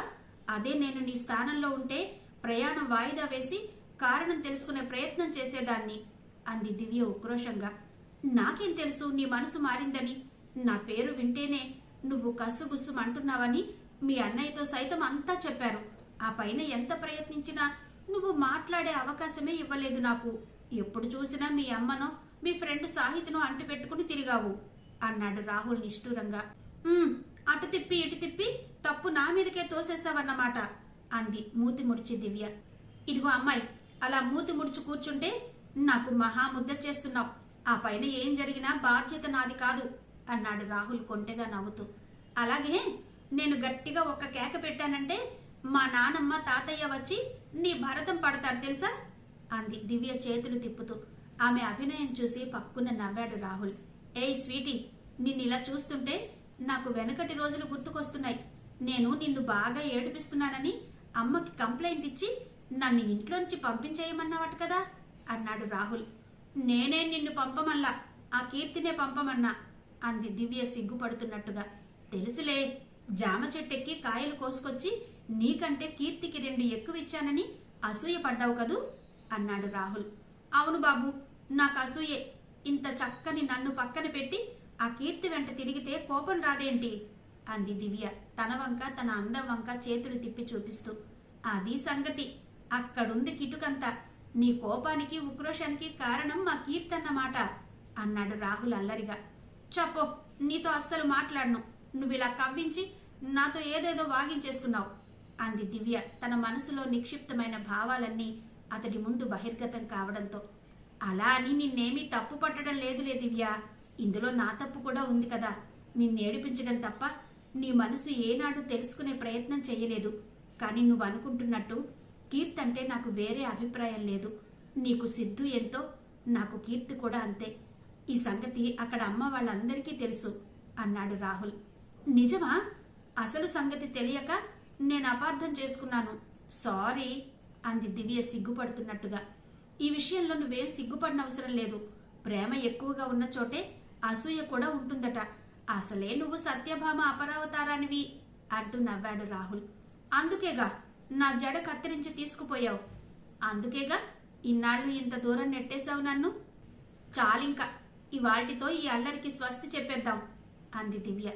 ఓకే, ఈ మంచి తరుణాన ఓ చిన్న ముద్దివ్వు, వెళ్ళిపోతాను అన్నాడు రాహుల్ ఆశగా చూస్తూ.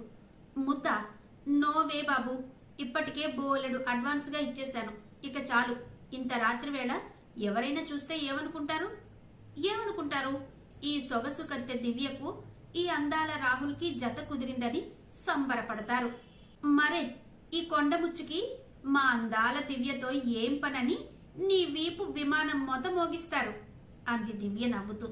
అంత సీనేం లేదు గాని రేపిద్దరం కలిసి అలా ఎక్కడికైనా వెళ్ళొద్దాం. ఎలాగూ మా మురళిగాడు విజయవాడ వెళ్ళాడు కదా అన్నాడు రాహుల్. ఎక్కడికి అంది దివ్య కుతూహలంగా. ఎక్కడికైనా అలా స్వేచ్ఛ విహంగాల్లా తిరిగొద్దాం. ఇన్నాళ్ల ఎడబాటుకి చెల్లి చీటి ఇచ్చేస్తున్నాం కదా, మన కొత్త జీవితానికి శ్రీకారం చుడదాం అన్నాడు రాహుల్. అవును రాహుల్, ఇక పైన మన జీవితంలో ఆనందానికి తప్ప మరి దేనికి తావులేని విధంగా రూపకల్పన చేసుకుందాం. Life is beautiful. జీవితం అనే అందమైన క్యాన్వాస్ మీద మన బొమ్మలు ఎప్పుడూ నిత్య నూతనంగా ఉండేలా చిత్రించుకుందాం. కోపతాపాలు లేని ముచ్చటైన జంటగా మిగిలిపోదాం అంది దివ్య ఊహాలోకాల్లో తేలిపోతూ. ఎంత ఆశ! మనం ఒకటైన శుభ సందర్భాన నీ కోరిక తీరుస్తానని మాటిస్తున్నానులే అన్నాడు ఏదో వరమిస్తున్నట్టుగా రాహుల్. అంత పోజెందుకు బాబు, ఇది మనిద్దరికీ సంబంధించింది. ఏదో నాకు వరమిస్తున్నట్టు బాలే పోజు కొడుతున్నావులే అంది దివ్య వెక్కిరింతగా. ఓకే ఓకే, చూద్దాం ముజే, రేపు ఉదయం 7 కల్లా బయలుదేరదాం. గుడ్ నైట్ అంటూ వెళ్లిపోయాడు రాహుల్. అతడు అక్కడి నుండి వెళ్లిపోయినా ఇంకా అక్కడే ఉండి మాట్లాడుతున్నట్టుగా అనిపించింది దివ్యకు. మబ్బులు తొలగిన ఆకాశంలా నిర్మలంగా ఉంది దివ్య మనసు. ఇన్నాళ్లుగా మోస్తున్న భారాన్ని రాహుల్ ముందు ఉంచడంతో దివ్య మనసు ఎంతో తేలికైనట్టుగా ఉంది. ఆ రాత్రంతా మధురమైన ఊహల్లో తేలిపోయింది దివ్య. తెల్లవారుతూనే హడావిడిగా తయారవుతున్న మనవరాల్ని చూసి ఆశ్చర్యపోయింది మహాలక్ష్మి. ఏంటమ్మా ఇంత పొద్దున్నే రెడీ అవుతున్నావు? ఎక్కడికి ప్రయాణం అని అడిగింది. అంతవరకు ఉత్సాహంగా తయారవుతున్న దివ్య జవాబేం చెప్పాలో తోచక బిత్తరపోయి చూసింది ఆమె వంక. ఏంటే, ఎక్కడికి అని అడిగితే అలా చూస్తున్నావు? నా మొహంలో కోతులాడుతున్నాయా అంది మహాలక్ష్మి.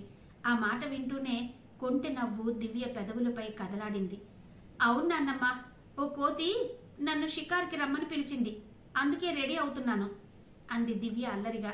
ఆ, కోతితో షికారా అని ఏదో స్ఫురించినట్టుగా దివ్య ముఖం వంక పరిశీలనగా చూసి, దొంగ, గుట్టు చప్పుడు కాకుండా ఇద్దరూ ఏకమైపోయి మమ్మల్ని టెన్షన్లో పెట్టి చంపారు కదే.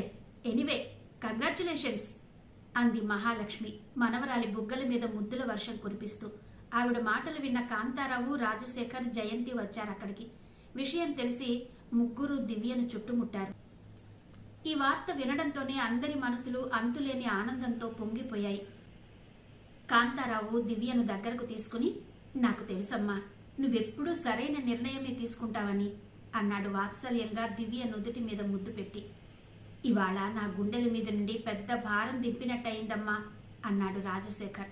నాకు తెలుసురా తల్లి, నువ్విలాగే చేస్తావని అంది జయంతి ఆనందాతిశయంతో. ఇంతకీ ఏడి మన కథానాయకుడు అన్నాడు కాంతారావు చుట్టూ చూస్తూ. మీకు జడిసి ఎటైనా పారిపోయాడేమో చూడండి అంది మహాలక్ష్మి హాస్యంగా. వాడు అర్జెంటుగా కారు కావాలన్నాడు. నేను మా ఫ్రెండ్ అడ్రస్ ఇచ్చి పంపాను ఇప్పుడే అన్నాడు రాజశేఖర్. రాని, వాడి పని చెప్తా. అమ్మా, ఎంత ఏడిపించాడు రాస్కెల్ అన్నాడు కాంతారావు నవ్వేస్తూ. ఈలోగా జయంతి సిద్ధార్థకు ఫోన్ చేసి విషయం చెప్పేసింది. అది విని సిద్ధార్థ థ్రిల్ అయిపోయాడు. ఏదమ్మా, ఒకసారి చెల్లాయికి ఫోన్ ఇవ్వు అన్నాడు. దివ్య లైన్లోకి రాగానే, రాక్షసి, చంపారు కదే మీరిద్దరూ కలిసి మా అందరినీను, ఇప్పుడేమో సైలెంట్ గా ఎక్కడికి చెక్కేస్తున్నారట. రాణి, వాడి పని చెప్తాను ఇవాళ అన్నాడు సిద్ధార్థ. చెప్పరా బాబు, వాడితో వేగలేకపోతున్నాను ఇప్పుడే అంటూ నవ్వేసింది దివ్య. ఆహుతులైన వారందరితో సభా ప్రాంగణం కిటకిటలాడిపోతోంది. ఆ సభకు ముఖ్య అతిథులుగా పరిశ్రమల శాఖ మంత్రి, జిల్లా కలెక్టర్ హాజరయ్యారు. స్థానిక రాజకీయ నాయకులను కూడా ఆహ్వానించారు మిత్ర బృందం. వారా సభను ఉద్దేశించి ప్రసంగించారు. యువశక్తి నడుం బిగిస్తే సాధించలేనిది ఏమీ లేదంటూ ఉద్ఘాటించారందరూ. ఇప్పుడు స్వాతంత్ర సమరయోధులు, ప్రముఖ సంఘ సేవకులు, మా కస్తూరిబా శరణాలయం వ్యవస్థాపకులు అయిన శ్రీయుతులు శంకర్ నారాయణ గారు ప్రసంగిస్తారు అని అధ్యక్షత వహించిన కలెక్టర్ గారు చెప్పారు. అందరి కరతాళ ధ్వనుల మధ్య ఆయన మైక్ ముందుకొచ్చారు. ఆహుతులైన పెద్దలందరికీ నా నమస్కారం, పిన్నలందరికీ దీవెనలు. మిత్రులారా, ఈరోజు నిజంగానే ఎంతో సుదినం. ఇక్కడ ఈరోజు శంకుస్థాపన చేస్తున్నది కేవలం ఒక ఫ్యాక్టరీయే కాదు. ఇదిగో ఇక్కడ చేరిన యువకులందరి శ్రమ ఫలితం, కలల సాకారం. మన భారత ప్రథమ ప్రధాని జవహర్లాల్ నెహ్రూ గారు ఏమన్నారో తెలుసా? కర్మాగారాలే దేశానికి నిజమైన దేవాలయాలు అని. అలాగే యువకులే నవభారత నిర్మాణానికి రథసారథులు అని. ఆ మాటలు ఈనాడు ఈ చిరంజీవులు నిజం చేశారు. ఇంటికో పువ్వు ఈశ్వరుడికో మాల అన్నట్టు ఎక్కడెక్కడో పెరిగిన ఈ చిరంజీవులు స్నేహం అనే సూత్రానికి కట్టుబడి పూసల్లో దారంలా ఈ మహత్కార్యానికి నడుం బిగించారు. ఇదిగో ఈ ప్రశాంత్ని తీసుకోండి. ఎక్కడో మారుమూల పల్లెలో వ్యవసాయ కుటుంబంలో జన్మించిన ఇతడు బిట్స్ పిలానీలో విద్యను అభ్యసించి అమెరికా వెళ్ళాడు. అక్కడ 2 చేతులతో సంపాదిస్తూ ఎంతో సుఖ జీవనం సాగిస్తున్నాడు. అయితే అక్కడితోనే తానేదో సాధించానని ఊరుకోకుండా తనని ఇంతటి వాడిని చేసిన ఈ దేశానికి తన వంతుగా ఏదైనా చేయాలనే తపనతో తిరిగి ఇక్కడికి వచ్చేశాడు. అలాగే మా మురళిని తీసుకోండి. తల్లిదండ్రులెవరో తెలియనివాడు. మా శరణాలయంలోనే పెరిగాడు. అయినా తాను స్వయం కృషితో ఉన్నత స్థానానికి ఎదగడమే కాక తన చుట్టూ ఉన్న వారి జీవితాల్లో వెలుగు నింపాలని అహర్నిశలు పాటుపడుతున్నాడు. అయితే వీళ్ళందరికీ పూర్తి భిన్నమైన వాతావరణంలో పుట్టి పెరిగాడు రాహుల్. అయినా మంచితనం మూర్తి భవించిన ఆ తల్లిదండ్రుల పెంపకమో ఏమో తెలియదు గాని చిన్ననాటి నుండి అతని దృక్పథమే వేరని అతని తల్లిదండ్రులు ఉదయం చెప్పారు నాకు. ఒకసారి అతని పుట్టినరోజుకి పెద్ద పార్టీ ఇచ్చారట. ఎంతో మంది గొప్పవారు ఆ పార్టీకి హాజరయ్యారట. అయితే ఆ పార్టీలో చాలా పదార్థాలు వచ్చిన వాళ్ళు తిని తినక చెత్త కుప్పల మీద పడేశారట. అప్పుడు రాహుల్ వాళ్ళ అమ్మని అడిగాడట, నేనేదైనా తినకుండా పారేస్తే అలా వృధాగా ఏదీ పారేయకూడదని, దేశంలో ఎంతో మంది తిండి దొరక్క అల్లాడిపోతున్నారని చెప్పావు. మరి ఈరోజు ఇవన్నీ పారేస్తుంటే నీకు తప్పుగా అనిపించలేదా? ఇంకెప్పుడు ఇలాంటి పార్టీలు మన ఇంట్లో పెట్టవద్దు. ఆ డబ్బుతో ఏ శరణాలయంలోనో పాపహోంలోనో అందరికీ కడుపు నిండా భోజనం పెడదాం అన్నాడట. అనడమే కాదు, అలా జరిగేలా చూశాడట. ఇలా ఒక్కొక్కళ్ళకి ఒక్కొక్క కథ ఉంది. చెప్పుకునేందుకు మనకు సమయం చాలదు. అలాంటి ఈ యువకులంతా ఈరోజు దేశ విదేశాల్లో చదువుకుని బాగా సంపాదిస్తూ సుఖంగా ఉంటూ కూడా మన దేశానికి ఏదో చెయ్యాలనే తపనతో అన్నీ వదులుకుని వచ్చేశారు ఇక్కడికి. చాలా మంది అనుకుంటూ ఉంటారు, మన దేశంలో ఏముంది, ఆకలి దరిద్రం తప్ప అని. ప్రతిభకు విదేశాల్లోలా మన దేశంలో గుర్తింపు లేదని అంటారు. నిజానికి ఇక్కడ ఏమీ లేకుండానే వీళ్ళందరూ విదేశాలకు వెళ్లే స్థాయి ఎలా వచ్చింది? ఇక్కడ చదువు నేర్చుకుని విజ్ఞానం పెంచుకుని దాన్ని మన దేశానికి వినియోగించకుండా ఇతరులకు ధారపోసి డాలర్ల రూపంలోనూ పౌండ్స్ రూపంలోనూ ఏవో 4 కూలి డబ్బులు సంపాదించి అదే ప్రపంచమని తామేదో సాధించామని మురిసిపోతున్నారు. అలాగే ప్రస్తుతం నెలకొన్న ఆర్థిక మాంద్యంలో ప్రపంచమంతా అట్టుడికిపోతుంటే అక్కడ ఇమడలేక ఇక్కడికొచ్చి ఏం చేయాలో తోచక త్రిశంకు స్వర్గం మాదిరి ఎటూ చెందక మిగిలిపోతున్నారు. మరికొంతమంది ఈ పరిస్థితిని ఎదుర్కోలేక బలవన్మరణాలకు పాల్పడుతున్నారు. నేను ఈ వేదిక నుండి అలా చేసే వాళ్ళందరికీ ఒక ప్రశ్న వేస్తున్నాను. నీకేం తక్కువని ఈ పనికి పాల్పడుతున్నావు? దీనికోసమేనా నీ తల్లిదండ్రులు నిన్ను అష్ట కష్టాలు పడి పెంచింది? మన దేశంలో తగినన్ని వనరులు అవకాశాలు లేవనా? మనిషి తలుచుకుంటే సాధ్యం కానిది సాధించలేనిది ఏమీ లేదు. మనం చిన్నప్పుడు చరిత్ర పుస్తకాల్లో చదువుకున్నాం. ఆదిమ మానవుడు ఆటవిక దశలో పశుప్రాయంగా ఉంటూ పచ్చి మాంసం తింటూ చెట్టు తొర్రలలోనూ కొండ గుహలలోనూ బ్రతికేవాడని. అటువంటి వాడు నిప్పును కనుగొని ఆహారాన్ని ఉడికించుకుని తినడం నేర్చుకున్నాడు. పనిముట్లను తయారు చేసుకుని వేట ద్వారా ఆహారాన్ని సులభంగా సంపాదించుకోవడం అలవర్చుకున్నాడు. అంచెలంచెలుగా తన మేధస్సుకు పదును పెట్టి ఎన్నెన్నో అద్భుతాలు సాధించాడు. నాగరికత నేర్చుకున్నాడు. కాలినడకన తిరిగే మనిషి రాకెట్ ద్వారా గ్రహాంతరయానం చేస్తున్నాడు. ఇదంతా ఎలా సాధించగలిగాడు? నిరంతరం తన మేధస్సుకు పదును పెట్టి మరింత సుఖవంతమైన జీవితాన్ని పొందే స్థాయికి ఎదిగాడు. అంతేకాని ఏమీ లేదిక్కడ అంటూ మీనమేషాలు లెక్కిస్తూ తానిలా ఎక్కడ వేసిన గొంగళి అక్కడే అన్నట్టు ఉండిపోలేదు. మనం ఈరోజు ఆ రకమైన నిర్లిప్త ధోరణిలో ఉండిపోవడానికి కారణం మన లోపమే. మన అలసత్వాన్ని పక్కన పెట్టి మన వైఫల్యాలకు కారణం ఈ దేశంలో ఏమీ లేకపోవడమే అంటూ చేతులు దులిపేసుకోవడం ఎంతవరకు సమంజసం? మీ అందరికీ నేను చెప్పేదొక్కటే, గాలిలో దీపం పెట్టి దేవుడా నీదే భారం అనకుండా వైఫల్యాలకు వెరచి నిరాశలో కూరుకుపోకుండా ఆత్మవిశ్వాసంతో అడుగు ముందుకు వేయండి. అప్పుడు విజయం మీ వెంటే ఉంటుంది. ఈరోజు ఈ చిరంజీవులు వారి మిత్ర బృందం ఏ స్ఫూర్తితోనైతే ఈ ఫ్యాక్టరీని స్థాపిస్తున్నారో అదేవిధంగా మీరు కూడా మీ జీవితాలను వెలుగు బాట వైపు నడిపించండి. మరో 10 మందికి వెలుగు చూపండి. అప్పుడే మన జాతిపిత గాంధీ గారి పలుకులు నిజమవుతాయి. నవభారత నిర్మాత చాచా నెహ్రూ కలలు ఫలిస్తాయి. ఆనాడు స్వాతంత్ర సమరంలో మేము ఎన్నెన్నో కష్ట నష్టాలకు ఓర్చి మన దేశ స్వాతంత్రం కోసం పాటుపడ్డాం. అందరి కలల పంటగా ఈ దేశానికి స్వాతంత్రం వచ్చింది. దేశమంటే మట్టి కాదోయ్, దేశమంటే మనుషులోయ్ అన్నాడు గురజాడ. దేశానికి స్వాతంత్రం రావడం అంటే ఈ భూమికి రావడం కాదు, ఈ దేశంలో ఉన్న ప్రజలందరికీ రావడం. అలా రావడం అంటే ప్రతి మనిషికి తినడానికి తిండి, కట్టుకోవడానికి బట్ట, ఉండడానికి ఇంత గూడు కావాలి. కానీ దురదృష్టవశాత్తు మనకి స్వాతంత్రం వచ్చి 60 ఏళ్లు దాటినా మన దేశంలో అందరికీ అన్ని అందుబాటులో లేని పరిస్థితి ఉంది. అయితే ఈ ఫ్యాక్టరీ స్థాపించినంత మాత్రాన దేశంలో ఉన్న పరిస్థితులన్నీ చక్కబడిపోతాయని నేను అనను. కొంతలో కొంతైనా మెరుగైన పరిస్థితి ఏర్పడుతుందని నా అభిలాష. మన దేశంలో ఆకలి, దరిద్రంతో పాటు అనారోగ్యం కూడా ఎక్కువగానే ఉంది. సరైన మందులు అందుబాటులో లేక అనేక మంది పేదలు ప్రాణాలు కోల్పోతున్నారు.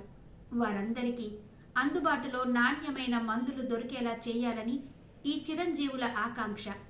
వారి ఆకాంక్ష నెరవేరాలని, అందరికీ అన్ని అందుబాటులో ఉండే దిశగా మీరంతా పయనించాలని, ఆ విధంగా ఈరోజు ఉన్న అననుకూలమైన పరిస్థితులను అధిగమించి మన దేశానికి నిజమైన స్వాతంత్రం తెస్తారని, తేవాలని ఆశిస్తున్నాను.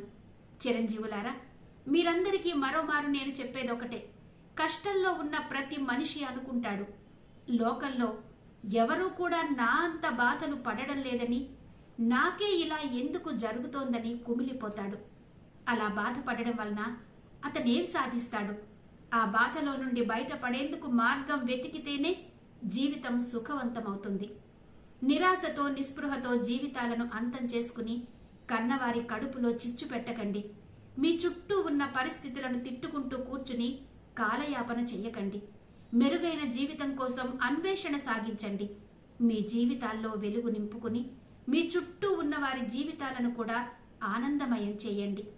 మీ కన్నవారి కళ్ళలో ఆనంద దీపాలు వెలిగించండి. జీవితం విలువైనది, దాన్ని అందంగా మలచుకోవడం మీ చేతుల్లో ఉంది. సెలవు అంటూ ముగించారు శంకర్ నారాయణ గారు. ఆయన మాట్లాడుతున్నంతసేపు మంత్రముగ్ధుల్లా ఉండిపోయారంతా.